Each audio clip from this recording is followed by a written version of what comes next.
What do you say about George Will? I mean, he wrote in the column this morning that it's a conservative's a duty to make sure you lose all 50 states. What would you say to George Will? Well, George is a major loser. You know, he's a dour guy. Nobody watches him. Very few people listen to him. It's over for him, and I never want to support. You know, he's been writing these columns for a year, ever since I announced. And, you know, I had a run-in with him when I was in civilian life. I didn't want to go to one of his speeches at Mar-a-Lago. He made a speech at Mar-a-Lago, and I find him to be a very boring person. You know, he's boring and dull.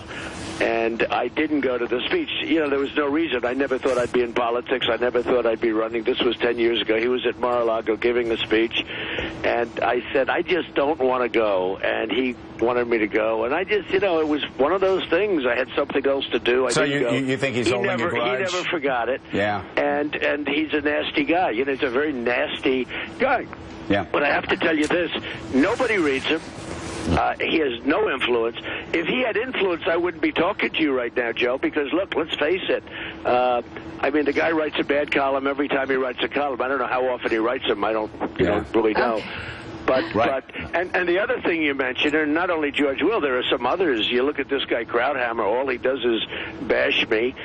He wanted the war. You know, he talks about, oh, well, Trump is tough, and he may have a fast trigger on nuclear. Let me tell you, I have the slowest trigger there is, but I'll prepare our nuclear because we're not even prepared, but I'll have the slowest trigger. Actually, you know, Donald, the great irony is, and we've said this, Mika, we've said this before, we actually are going to go into a general election where you have the Democratic candidate that's going to support interventionist policies more than the Republican nominee. It seemed that way. Well, folks, think of this.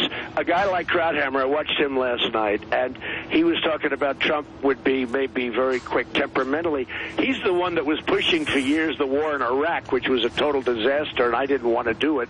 And, you know, as a civilian, I was totally against it and should have never. One of the worst decisions in the history of our country, by the way. Perhaps the worst. All right, Mika. And you know, and then they talk about me with a fast, or they talk about me with temperament. We need a strong temperament right now. The world is laughing at us.